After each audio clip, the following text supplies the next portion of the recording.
Le seul vrai lieu d'adoration. Est-ce une église, entre guillemets, ou un temple? Un petit ou un énorme temple? Est-ce chez moi, à la maison? J'ai mis du temps à comprendre que Dieu n'habitait pas dans une maison faite de mains d'hommes, comme le dit Acte 7, 48, et que la vraie adoration de l'Éternel ne se faisait qu'en esprit et en vérité, c'est-à-dire de tout mon cœur, de toute mon âme et de toute ma pensée. Matthieu 22, 37, pas seulement le dimanche, mais sans cesse. Avant d'aimer Christ sincèrement, les petites églises, entre guillemets, me gênaient un peu. Je croyais que la taille du bâtiment et le nombre des fidèles témoignaient de la présence de Dieu.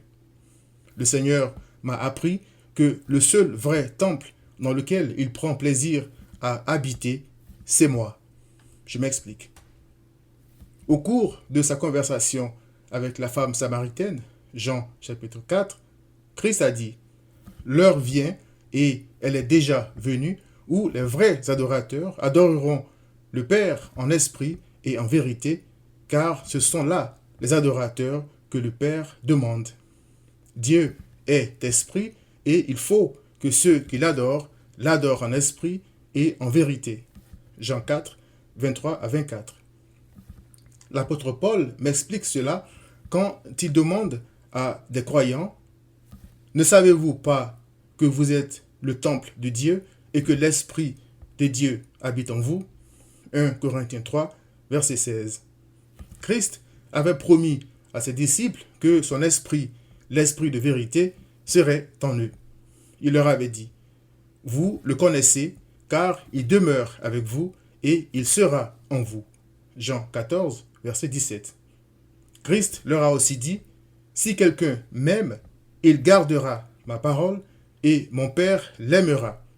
Nous viendrons à lui et nous ferons notre demeure chez lui. Jean 24, verset 23. Un tel homme en qui Dieu habite n'a pas besoin d'être entre quatre murs pour adorer son Créateur. Il est lui-même un temple de l'Éternel. Je comprends donc pourquoi il est écrit: soyez toujours joyeux, priez sans cesse, rendez grâce en toutes choses, car c'est à votre égard la volonté de Dieu en Jésus-Christ. N'éteignez pas l'esprit, ne méprisez pas les prophéties, mais examinez toutes choses, c'est-à-dire à la lumière de la parole de Christ. Retenez ce qui est bon, c'est-à-dire ce qui correspond aux Écritures. Abstenez-vous de toute espèce de mal. 1 Thessaloniciens 5, versets 16 à 22.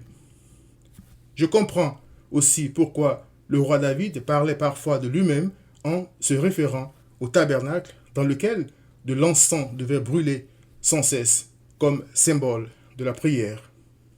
David disait: que ma prière soit devant ta face comme l'encens et l'élévation de mes mains comme l'offrande du soir. Psaume 141, verset 2. David se considérait comme un temple de Dieu. Paul a dit: et quoi que vous fassiez, en parole ou en œuvre, faites tout au nom du Seigneur Jésus, en rendant par lui des actions de grâce à Dieu, le Père. Colossiens 3, verset 17. Adorer Dieu, c'est donc une manière de vivre, et les vrais adorateurs ne l'adorent pas seulement le dimanche, ni dans une église, entre guillemets. Ils sont eux-mêmes un temple dans lequel des sacrifices d'action de grâce sont offerts sans cesse, en tout lieu. Cher ami, évite mes erreurs passées.